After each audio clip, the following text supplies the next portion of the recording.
Hey, you guys, so glad you can join us here on YouTube Live. Hey, I want to know if you guys are like me. Because when I started my online tutoring business, I kind of freaked out about tech. Anyone else out there, kind of have a similar situation? I would turn to my husband, right? And I'd ask him for help with my tech because he'd always helped me with tech in the past. But the tech that I started getting involved in became a little bit more complicated. And he wasn't able to help me with those particular things that I was having issues with. And I'd get mad and I get frustrated at him. And I think that he wasn't taking my business seriously because he had always helped me in the past, but now he wasn't. And honestly, I wasn't being very fair to him. I mean, he cared, but he didn't have the answers to the questions that I had. So I was really turning to the wrong person for help. But that wasn't the situation for Ashley Dimercurrio. She really did have a tech guy. Her husband was involved with tech at his job, and he used tech in his free time as a gamer. And when Ashley wanted to do a live stream with another tutor, Victoria Burton, he set them up with OBS, which is a free live streaming tool that would allow them to have a very professional presence. And their live streams made these two women look so professional, and it allowed them to focus on putting out great content so that people could learn about who they were and what they did. So what I want to do right now, I want you guys to see how awesome this content is. I didn't even tell Sam that we're going to be do a quick little preview here of what their content looked like. I'm going to share my screen so that you guys can see that. He started them off with, before kind of advertising that they would be starting their live soon with some professional music. I'm actually going to share the sound on here for you guys. It looks like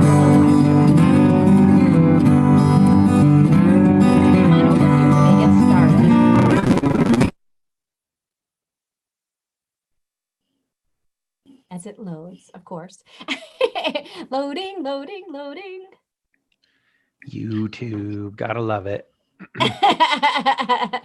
YouTube doesn't want to play with Facebook. What? Weird. They don't like each other. Oh, let's see if we could just come over here into the. Sometimes it's just a matter of it just kind of being pushed on over and all that kind of stuff. But as you can see here, you can see even down here, even though it's not playing, when I click on this, you can see that they have this really cool professional look, right? They have a video, they have an image. Ashley's on one side, Victoria is on the other side. It has their names underneath there. So some really cool things that he set them up with that they would be able to utilize on their live streams, which is pretty cool. So, of course, Facebook and YouTube don't want to be nice with me, but that's okay. Oh. Did it just start to work now? Saying my audio doesn't want to work. Oh, you're good now. Well, might need a tech guy. Oh no, Joanne's audio. Arrgh. All right. I think you're back. Am I back? Can you hear me? Uh-huh. Oh, okay, good. It says your speaker's not working. Please check your connection or use a different speaker. So this has not happened until I got this new update that Zoom just had. As soon as I updated it, bam. Yep. And this will be a great lead-in, I think, actually, into what we're going to talk about. Because we experience a lot of tech issues, don't we? We do. And we don't know all the answers. So I have invited Sam Dimercurio not only to chat with us today, but also as our resident tech guy. We're calling him the tech guy. He's got a real fancy name. Because everyone wants a tech guy, right? Mm-hmm. Everyone wants a tech guy. Everyone wishes that their husband or their spouse were the tech guy, but they can't always fill that role. So I want to introduce you guys officially to Sam Dimercurio. Woo! Hey, everybody. How's it going? So glad that you are here to join us today. So, I always like to find out now, you got a little bit of a different story because you didn't come on into this as a tutor, but yet you came in as a spouse supporting a tutor because you love tech. This is your thing. So did you always love tech as a little person when you were a kid, all that kind of stuff? Yeah, I think I remember some of my fondest memories as a kid was playing Where in the World is Carmen San Diego on an Apple II, I think. Oh So my like a gosh. green screen. I don't even know if it had a mouse, but yes, I've always loved tech. Building computers and just fiddling around with software, learning about streaming and all of that. So Yeah. Oh my gosh. Carmen San Diego. I remember that. I never got to play it. I always felt like, that, I don't know, I felt lost because we didn't have a computer at our house. We only yeah. had we had one computer at the school, Yep. and that was it. So I never got to play at school. There was always kids on it. And it Yeah. wasn't me. Yeah. Yeah, exactly. So now you went into tech, like you ended up professionally going to tech. Tell us about that. Yeah. Well, it's funny actually because my first sort of foray into that world was more into digital marketing, to be honest. Yeah. I started working for a digital marketing company that worked mostly with auto dealers. So, your car dealership, because what was happening is it was so important to realize that you need to have an online presence not only for advertising, but just for building your community. And so I learned all kinds of stuff on that end. But I also started doing just sort of private consulting, especially after Ashley started really getting more involved in the online tutoring space. Yeah. First with VIP Kid and then obviously on her own, because we realized that there were a lot of tech hurdles. Mhm. And some of it was stuff that I found very easy because I'd been doing it for years and had already made all the mistakes. And some of it was not easy. And I was like, man, this could be very tough for somebody who just wants to teach, right? They just want to be able to tutor. They Right. don't necessarily want to be a tech person or a Right. business owner or whatever. So, I felt like there was a good opportunity there and I was knowledgeable enough. It kind of worked out. And obviously now I'm Yeah. here. So So when Ashley started to, slowly make that switch from working with VIP kids to tutoring her own students in reading, what were your thoughts? So it was really great. One, because we had a lot more opportunity to create better and more interactive content, not just for a viewing audience, but for the people that she tutors as well, because when you're on somebody else's platform, there's only so much that you can do within their platform, right? Mhm. And I mean, like she was doing things with, like where she needed little props or whatever, and she would literally like cut them out and hold them up on the screen. And I kept saying, like, you could just use OBS to do that and pop them up on the screen digitally. And she's like, and at first she was like, okay, maybe we'll try that, but it was difficult within that software. Right. So when she was able to do it on her own, she actually didn't need the props anymore, but she was able to use other tech tools like Google Slides and stuff like Yeah. that, where it could be interactive. Sure. And so knowing what we needed to know in terms of what does your internet connection have to be? What do you need to sound good so your student can hear you?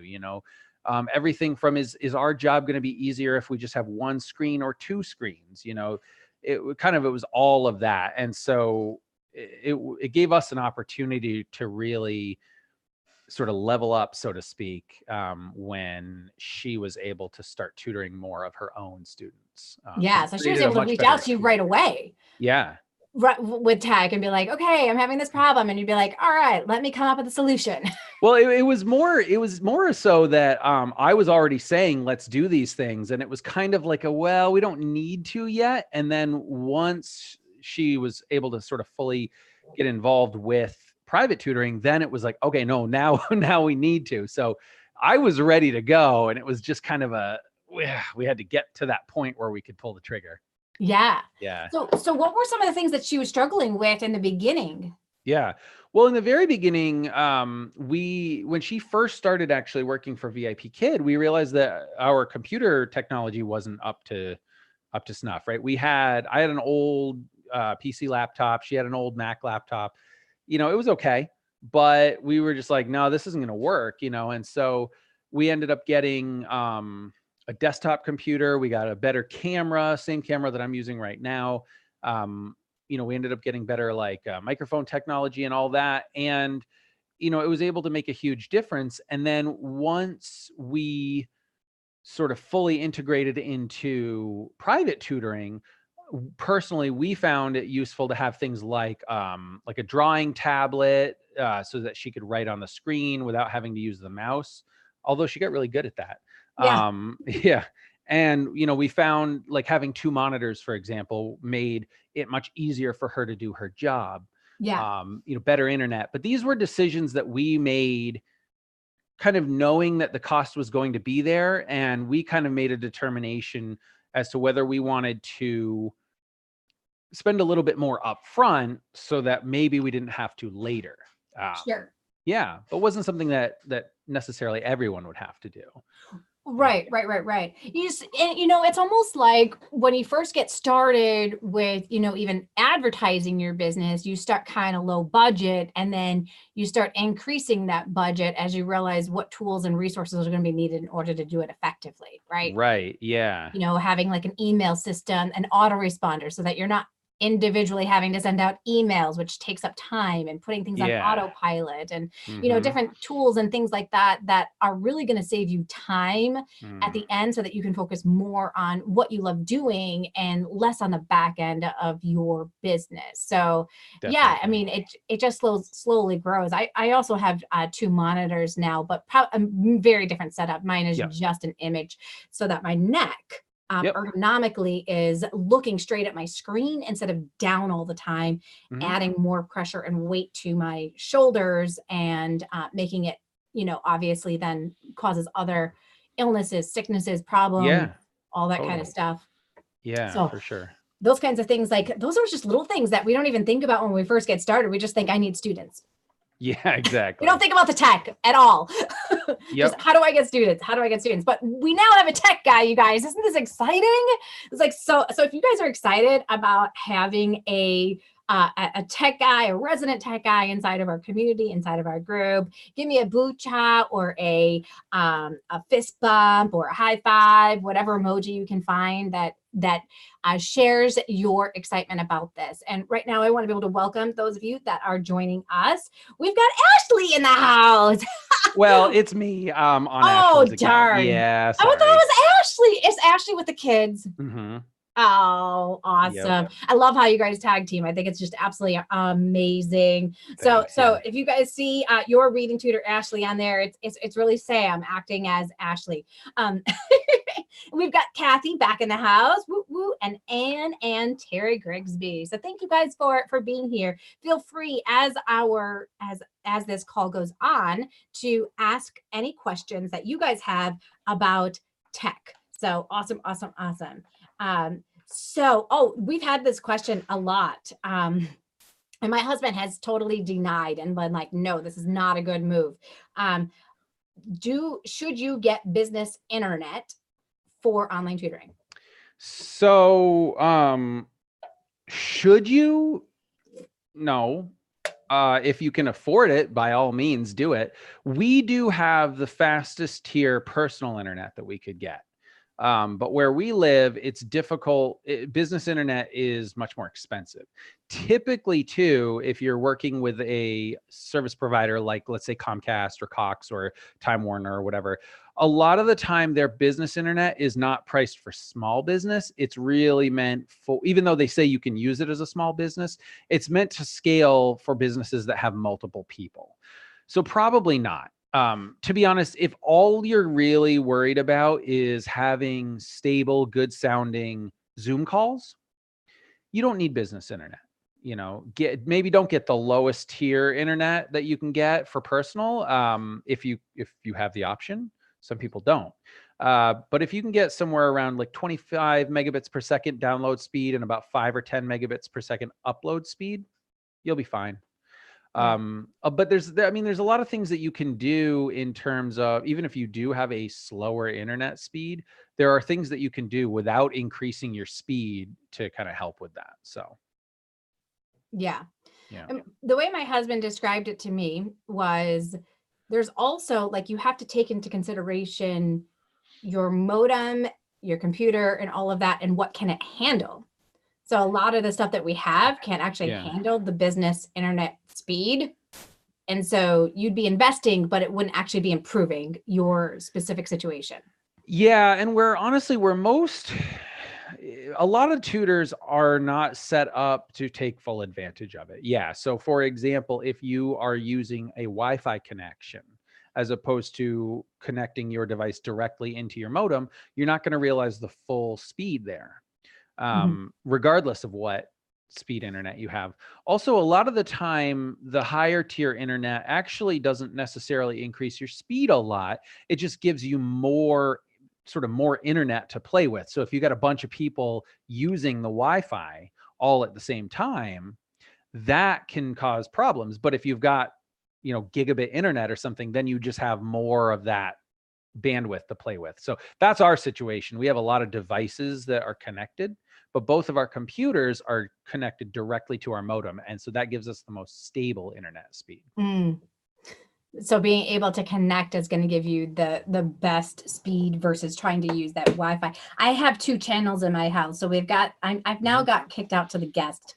My family uses the regular Wi-Fi and I use the guest Wi-Fi because I find that if I'm on the guest Wi-Fi, nobody else is on that Wi-Fi and it works really well. If I go into the Wi-Fi that everybody else is on, I begin to have issues. Right. Yep. Well, and that's the thing, right? So again, we pay a lot of money for the best internet speed that we can get on the personal side because we want to be able to have all of the devices with enough bandwidth to not slow down. But yes, if you're somebody who, let's say, lives in an area where you can't get gigabit internet speed, right? Maybe the best you can get is 25 megabits per second down and 5 up. That's okay. And maybe you're set up in an area where maybe you're using, an iPad. And so you don't have the ability to plug it into your router or your modem.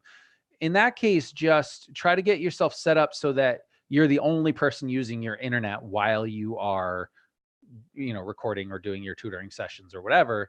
That's going to give you the priority. That's going to give you as much bandwidth, hopefully, as you need. Yeah. So Kathy was wondering, is it best to connect to the Ethernet? And she's not sure if she's saying that correctly. She is. And yes, it is best to do that because when you're on a wired connection, you have a stable connection right through the wire versus over Wi-Fi. As soon as something else starts, picking up that bandwidth, or if there's any weird like interruptions in the signal, it can cause all kinds of havoc. So if it's at all possible, connect with an Ethernet cable. And if you're not close enough to your modem, but you're close to a electrical outlet, you can get a little device basically that will essentially take the signal from your router, route it through your electrical lines into this device. And so you can just plug it in there. So that's what we use in our office here for one of our computers, and the other one's connected directly to the modem. Yep. Awesome. We've got lots of people giving us like some boom chas. So glad that you guys are here. We've got Elizabeth in the house and Lynn Trail. Welcome. For those of you who are just joining us, definitely come on in. Tell us who you are, what you tutor, and any questions that you specifically have around tech, because we've got our resident tech guy here. All right. So you were helping Ashley with getting started with Victoria to start a live stream so that they could begin getting the word out there about the tutoring that they did for reading and all of that great stuff. So tell us about how that process went as you were helping them. Yeah, absolutely. So, when you're thinking about doing live streaming to help promote your business, there's a lot to think about. And honestly, the tech isn't always the biggest part of it. But one of the things that we wanted to make sure that we did was to realize that we were providing value to anybody that was watching it. So it wasn't just kind of getting on, going live, just, talking about whatever, and maybe talking a little bit about tutoring, right? It was providing some really useful information to anybody who might come on, and hopefully also having fun, having a good conversation, right? So there was some content planning that went involved, that was involved. I wanted to make it look good. So I encouraged them to use, overlays and to have music and to have it just be a little bit more professional looking and sounding, because Yeah. that differentiates you from someone else, right? Right.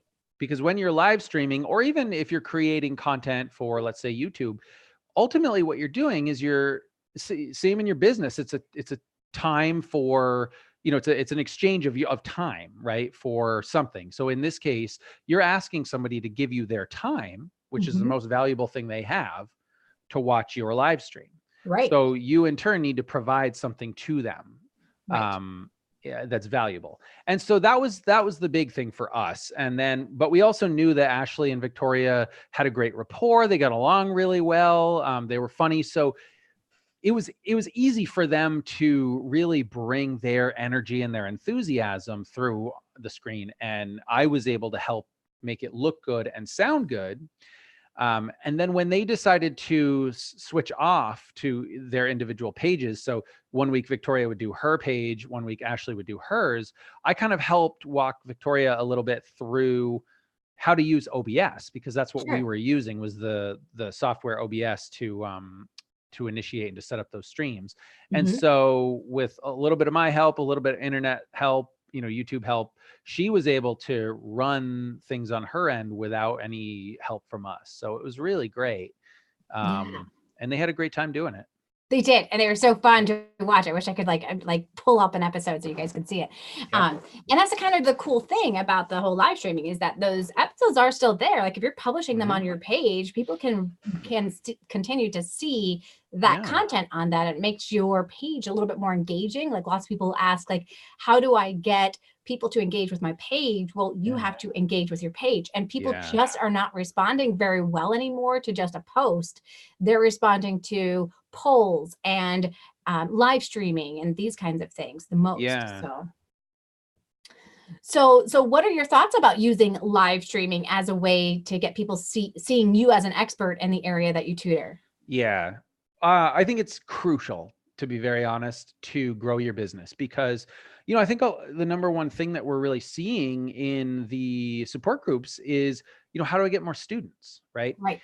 And what's funny is with Ashley, she kind of built it slowly and organically. But the way that you do that is typically through a lot of interaction. Right. And in most cases with tutors, your demographic market is the moms or dads of the children that you're going to tutor. Sometimes if you're tutoring higher level, sometimes you might be going for like a university student, but even then, sometimes you're really still trying to get their parents, because they might be the ones helping to, pay for the services. So if you can, through the power of social media, connect with somebody, that's going to be huge. That's going to differentiate you from every other tutor out there, and especially from the big tutoring companies, right? Because Sylvan Learning Center and those places, right? Like they have the advertising budgets, they have name recognition, they are everywhere, right? And there's a belief that because they have a brick and mortar building, and that they have name recognition, that maybe they're better. And so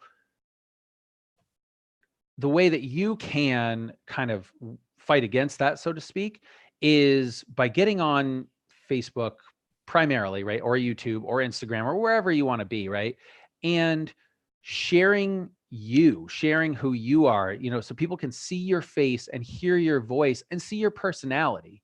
And that way they can make a determination, hey, I really like this person, or hey, I think my kid's really going to like working with this person. Versus kind of just looking at somebody's website, maybe reading their blog. That might be great to gain some information, but do you really gain insight into who that person is and what the experience might be like? Probably not.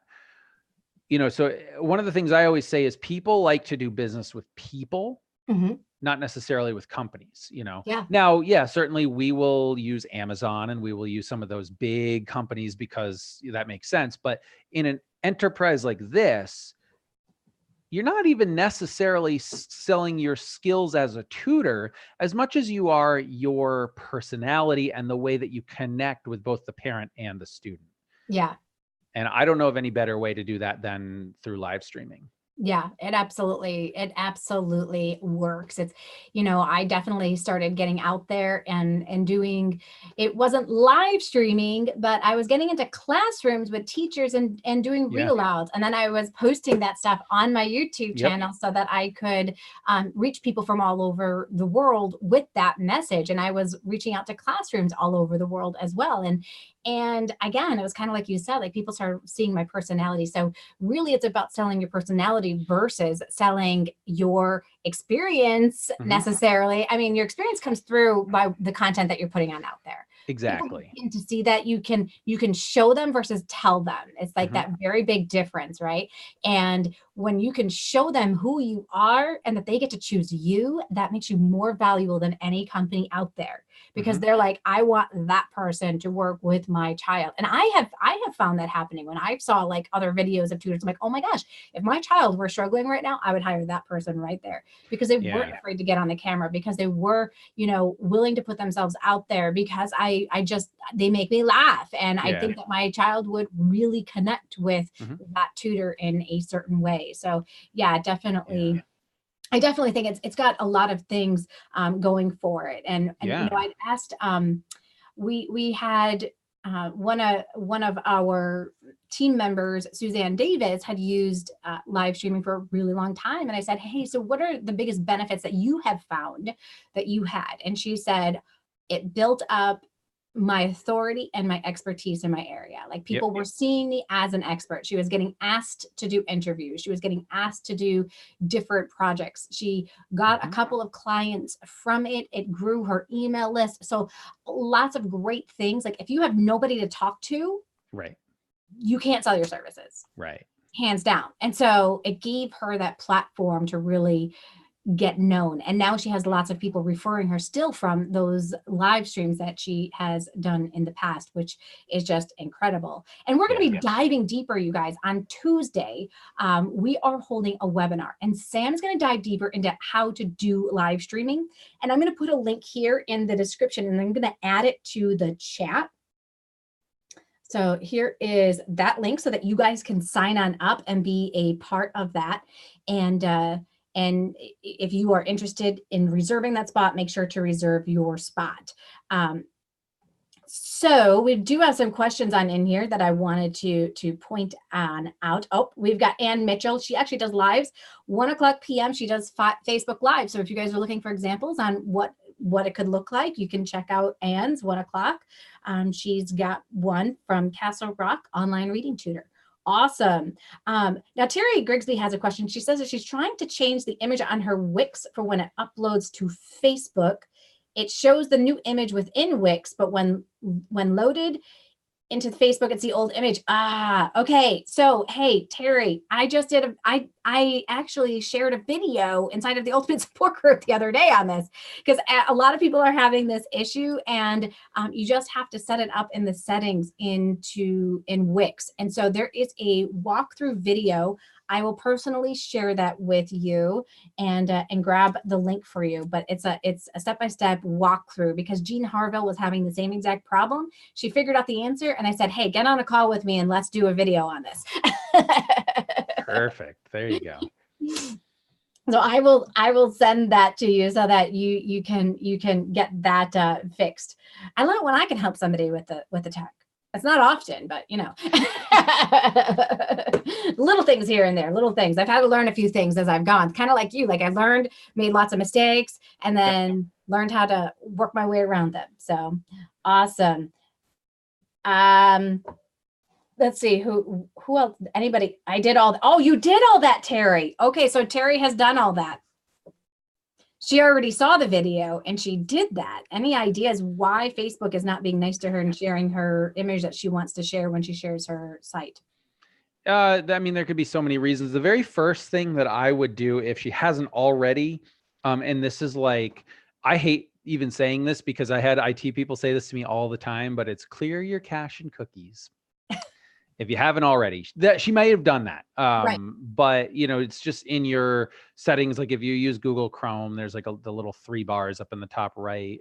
And then there's an option to, or I think you can even do, was it like Control Shift Delete or something, will allow you on a PC to clear cache and cookies. And sometimes that's all it needs, because sometimes what'll happen is your computer has somewhere in its temporary files the old image, and so that's what it feeds in when the other program is looking for it.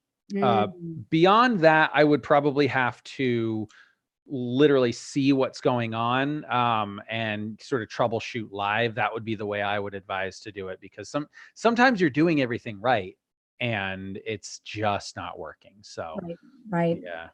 Yeah. And so Terry doesn't know this yet because she wasn't on our tech call today. Those of you that are in the Insider Secrets Club, we've got a tech call every single week, and Sam Dimercurio is there live for you guys to work out some of your tech issues. So definitely come, and if you guys are looking to be able to hire him, to be able to work with him one-on-one, chat with me, and we'll be able to get you guys set on up so that he can work through any of the bugs, issues that you guys are having.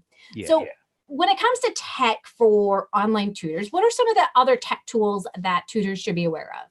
Sure. So if you just want to do tutoring, you're fortunate in that you can really get away with not a lot of tech. Most people are going to be fine with literally just their laptop, tablet, or smartphone and their internet connection. I always say that your internet connection is probably one of the most important things that you can have. So if you're going to spend money on your business, but you don't have an unlimited budget, that's what I would look to first. Getting an internet plan that maybe is at least 25 megabits per second down, 5 or 10 megabits per second up. Those are typical ranges that you'll find on any internet service provider. So if you have those options available, maybe consider those, because that's probably a little bit more than you need for the minimum requirements for things like Zoom and whatever. But having a little bit of headroom, one, will be a little bit better and probably give you some more peace of mind. And obviously, two, be able to hardwire whenever you can. But if you want to be also getting into content creation and the promotion of your business, specifically through social media, then there's going to be a few things that you're really going to want to consider. Obviously, doing video, you're going to want to be able to have, you want to look good, but primarily you need to be able to sound good, because even if your video is kind of grainy and not perfect and you don't have the best background, if your audio is terrible, people will not stick with your live stream. So, if you're used to working on, say, like a laptop, and you're using the built-in microphone to talk to your students and all that, that's okay. But when it comes to content creation, you may want to consider stepping it up just a little bit. Even something, I think this headset and microphone cost maybe $30. It wasn't terribly expensive, and it's decent quality sound. So when you make a YouTube video or you do a live stream on Facebook, it will sound good enough that you shouldn't have people bouncing from your stream because the audio is bad. Also, you need to make sure you have a stable internet connection so that isn't your problem. It's not choppy, right? And then you might want to start getting into things like a little bit better webcam, so that you can present maybe more high definition to your audience when you're doing live streaming. Facebook usually, I think, uses what's standard high definition, which is 720p. But if you're on YouTube, you can at least stream at 1080p, which is what most people kind of are doing now. But honestly, I wouldn't worry too much about that when you're first starting out, because a ton of people watch on their phone. Yeah. And, high def isn't going to matter as much. But yeah, look into a dedicated microphone of some kind. That would be, after internet and after making sure you have a device that can handle what you're trying to do, dedicated microphone would be the next purchase I would look to make. And it doesn't have to be expensive. Yeah. And any computer honestly can work in the beginning. Like if most people have a computer, start there. Yeah. before you decide to make an upgrade, right? Like, oh, I need a different computer to be able to tutor online. No, I got started with the computer that I had, using the little mouse to like draw and do all that. It worked fine. Get some income in the door, worry more about, you know, getting the word out there about your business versus worrying about all that other tech stuff. That tech stuff will come once you have the income coming and you have the money to be able to afford it. And if you have a modern smartphone, chances are you've got everything you need to tutor right there. So, yeah, for sure. For sure. Now, Terry wants to know, is it better to live stream through YouTube, Facebook, or your website?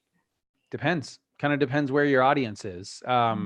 We really like live streaming on Facebook because it's been our experience that a lot of the moms and dads within the age demographic that we are trying to reach, you know, the kids in sort of elementary school, maybe up through middle school, they're all on Facebook still, right? If you were trying to reach a younger demographic, which I don't know if that's a great idea because they may not have the income or the inclination for tutoring, but you can live stream through Instagram. If you already have a YouTube audience, and even if it's a small one, and that's where sort of people know to go to get your content, go there. It's easy. So it's not a simple magic bullet answer, right? Of, oh, do it here. It's sort of, where do you want to do it? Where do you want to build your audience first? And where's your audience already consuming your content? I'm willing to bet a lot of people it's Facebook. So that might be a good place to start. I would say it's definitely still, you know, Facebook, Instagram. I feel like with like some people are working with the high school and college level kids where the kids do have more of a say about who's going to tutor them. Yeah. And so, you know, using Instagram is definitely going to be key. Snapchat, I just haven't figured that puppy out yet. Yeah, Snapchat can be a good thing, but it sort of depends, right? Like you'll see Snapchat can work really well for influencers and for kind of the quote unquote like sexy brands or something. Sure. I don't know what the opportunity is on Snapchat right now, just because, again, I would suggest that probably the majority of the tutors out there, if you're working with children, anywhere from, 5 to 15, your target demographic is their parents. And so parents in their 30s and 40s right now are still on Facebook. Yeah. So if you were like, I have to pick one, maybe Facebook. Also, the tools for engaging with people, I think, are better on Facebook. And the scheduling and the ability to share in variety of places, it's all there on Facebook. So I think it's a better tool personally for live streaming. Now, this is US data, just so that you guys are aware. Like, that's like what we know US wise. Yeah. It does change as you begin, seeking out other countries. So take a look at, where are people within that demographic within the country that you are looking to, connect with the most, and see where they are, because that is going to be, really pivotal to being able to do that. She mentioned also, like, on her website. Now, I'm going to guess that you don't have a lot of traffic already to your website. People aren't used to getting like seeing on your website. I would take my content from Facebook and YouTube, maybe put it on my website, but I wouldn't necessarily live stream from my website. What are your thoughts? Oh, you're on mute for some reason. Oh, there we go. There we go. Sorry, my dog was barking, so I muted. Yeah, honestly, it's so hard to decide what to do, but if you're getting tons of traffic to your website, sure. But I'll suggest this. A lot of people consume live streams on a phone or tablet, and everybody's got Facebook on their phone. So, and their app makes it very easy to consume that content. Right. So, I haven't found a lot of value in live streaming directly to your website. But there are some people who have everything set up so that, they go right through this landing page, and it's got, their click-throughs, and it's got everything all set up for the upsell and whatever, that can make that work. And that's awesome. But if you're just starting out, that's well beyond where you need to be right now. Right. You want to try to build an organic audience. And so, Mhm. and typically the best platform for being able to engage with people in a meaningful way is Facebook. Yeah. So for those people that don't know, like, what do you mean when you say like organic? Some people are thinking, are you talking vegetables here? Yes. What's the difference between organic and paid advertising? Yep. And, what are your thoughts and feelings over organic versus paid advertising? So yeah, so organic growth in the digital space is essentially something that you haven't paid for, right? It's an audience that you've built that you haven't acquired through paid advertising, lead funnels, whatever, right? And the way that you do that on social media is by sharing content, getting people to come over to your business page or your Instagram profile or your YouTube channel and liking, subscribing, whatever, right? And then when they post questions, when they say something, you respond to them. You're having this connection. So that's organic. Where paid is exactly what you would imagine. It's advertising. It's you've created an ad, somebody's clicked on it, and it's brought them to your site. Organic growth is way better quality. Organic, followers are way higher quality than paid. And when you're first starting out, the chances of you getting a lot of business through paid advertising is going to be slim. Not impossible. And there are ways to do it. And some of the people in the Insider Secrets group and the Ultimate Support group have shared great ways of doing it. But it's been my experience that if you want somebody to hire you for your tutoring skills, you're going to have a better chance of converting them if they know you and have a connection with you. And if they really like you and you've been adding a lot of value to them and they keep showing up week after week, when you quote them your price, they're much less likely to say, oh, I don't know, can I get a discount? Yes. Because they already know you're worth it. And a lot of the time at that point, it's just figuring out how to pay for it, not if I will pay for it. So such a good point there. They need that repetition of seeing you over and over and over again, because you need to build trust, likability, all of that kind of stuff. You have to build that up. So people are finding that they're getting some success with retargeting ads. But to go with like a cold ad where nobody knows you and you don't know the audience and you don't have any experience with marketing to begin with, like you don't know how to create an image, you don't know how to create like something, if you try to go on there with a resume kind of thing, like, I have 20 plus years experience, blah, blah, blah, you're not going to attract the attention of your ideal client, and they're not going to convert. And then you're going to be upset because that money is going to go. Right.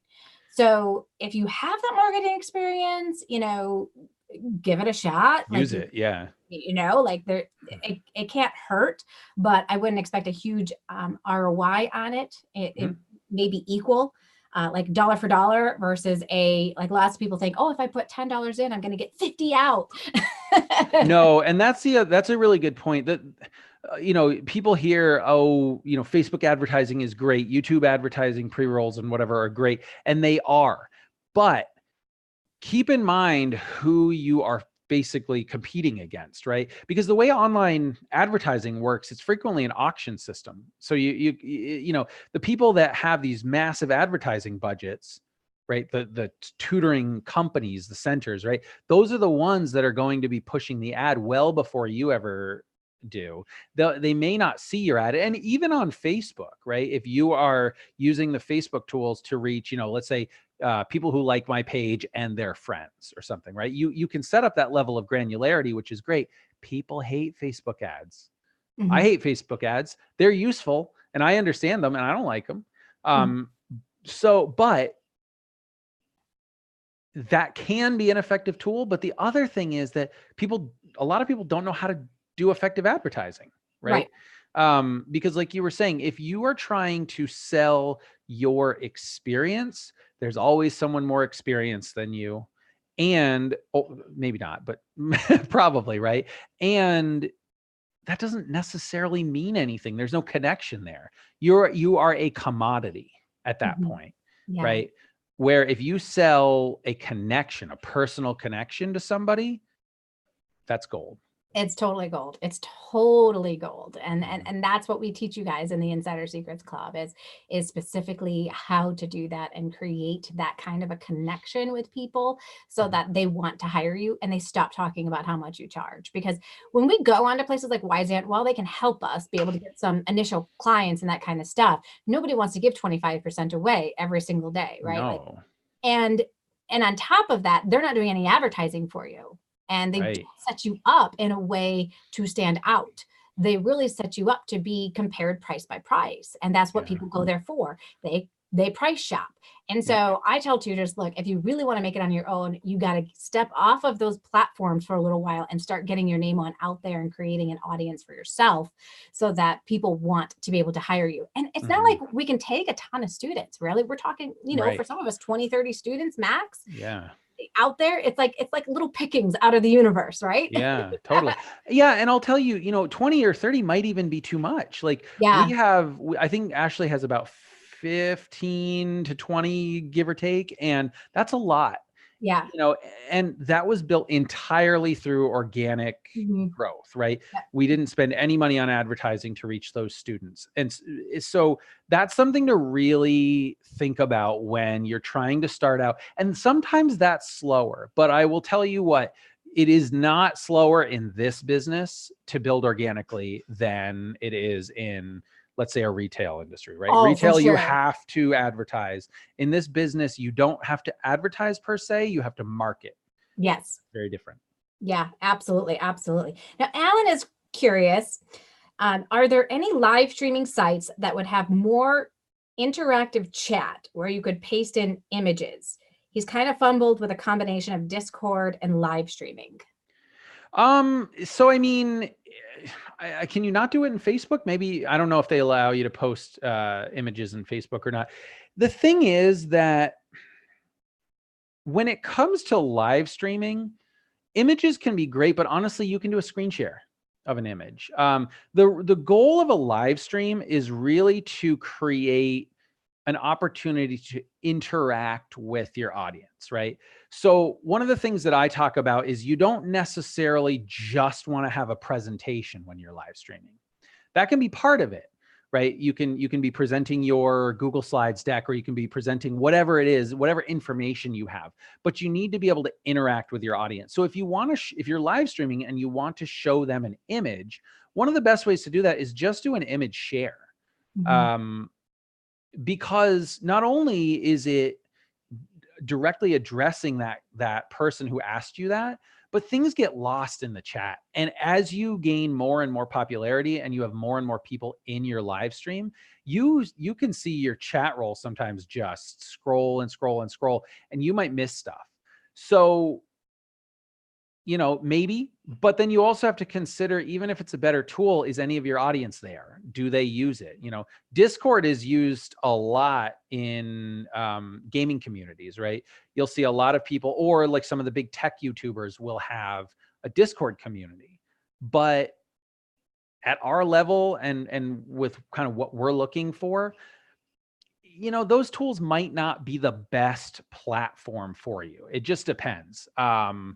So yeah, I would consider learning, instead of learning a new live streaming platform like Discord, I would consider learning something like OBS, where you can put images up on the screen, take them off. You know, you have the flexibility that you would see of like a news program or something, right? Yeah, and Alan uses that actually. Yeah.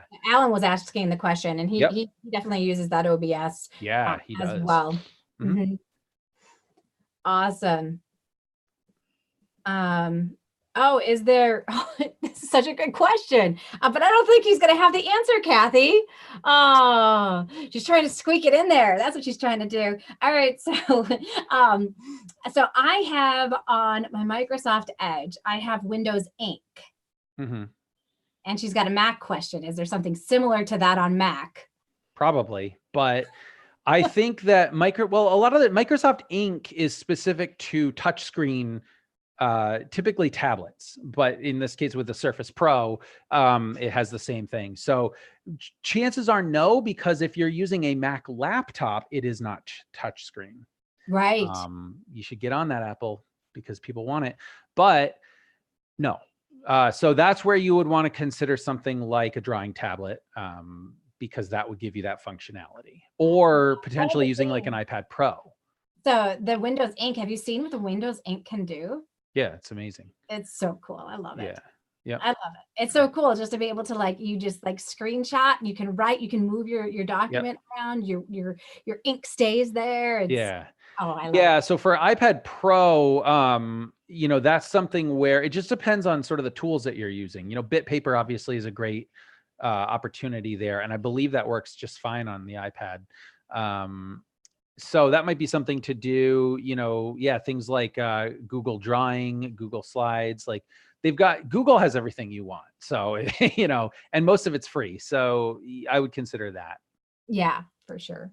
Mhm. Well, I'm so excited. I can't wait for our live streaming webinar that we're going to do on Tuesday. I am totally stoked. I'm going to put the link here for you guys again, for if you haven't signed up yet for our live streaming webinar, where he's going to be sharing, you know, really like the basics of like how to like increase your confidence to be able to push that live stream button, but then also a little bit more like what kind of content should I be, you know, posting and talking about, or should I just push live and just talk and just see like what's going to happen?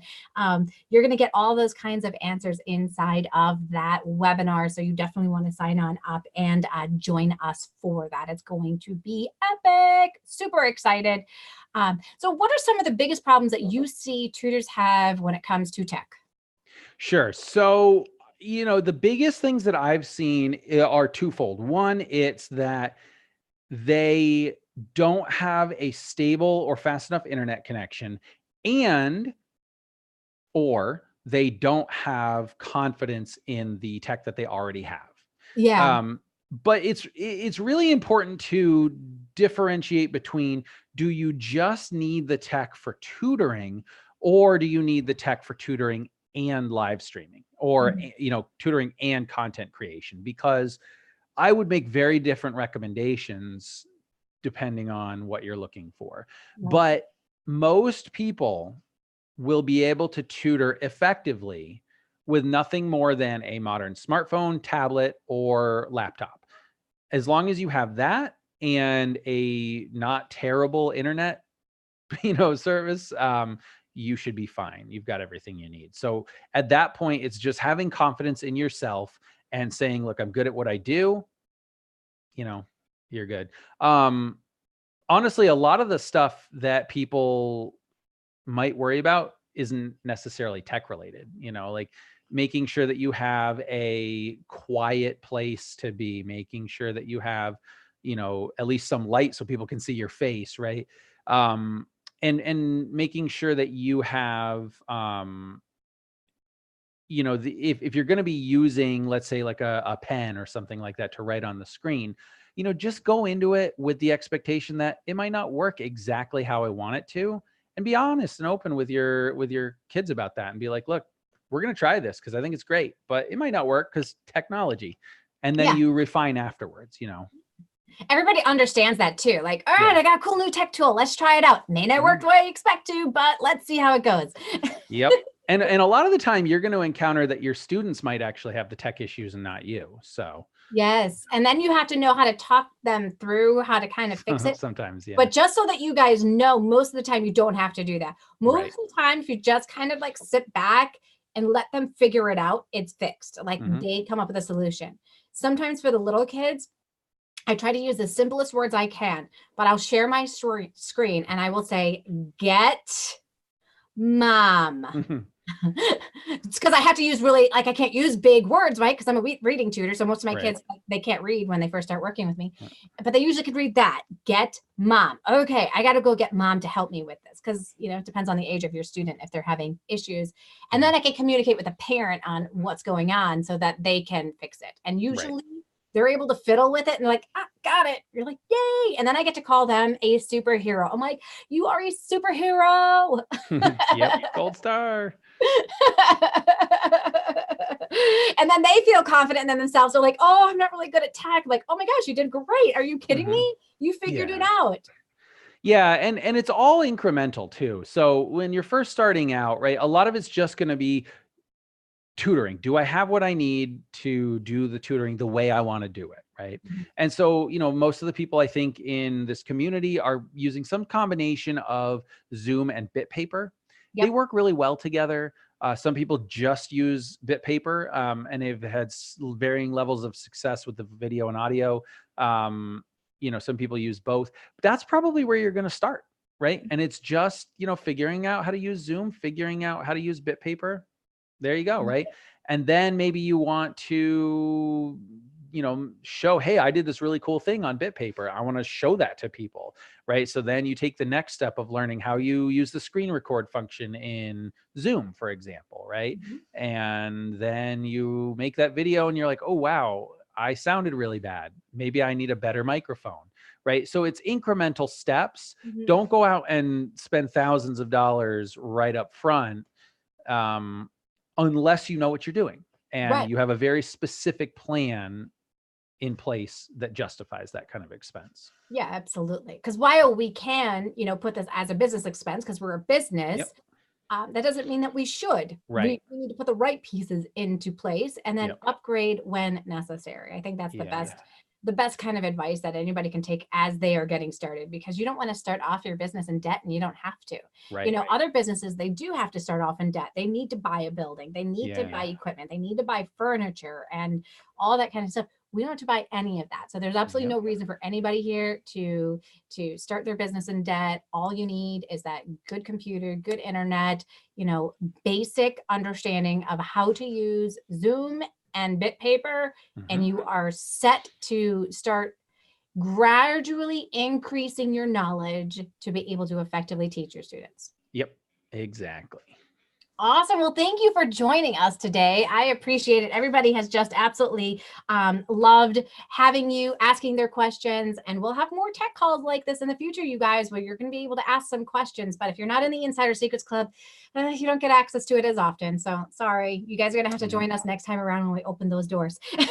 Absolutely. Yeah. And make sure, obviously, for those of you that are already in the Insider Secrets Club, make sure to come and join us on Thursdays at 9:30 a.m. where you'll be able to join live on the call and ask all those, you know, tech questions that have really been bugging you. You don't know how to answer. If Sam doesn't know the answer and I don't know the answer, we will find an answer to be able to help and guide you through this. All right, you guys, you're not alone. That's what we're here for. So thank you so much. Again, definitely come join us on the webinar. It's going to be a lot of fun where you're going to be able to learn about more in depth about the live streaming. So thanks everyone and enjoy the rest of your day. Bye.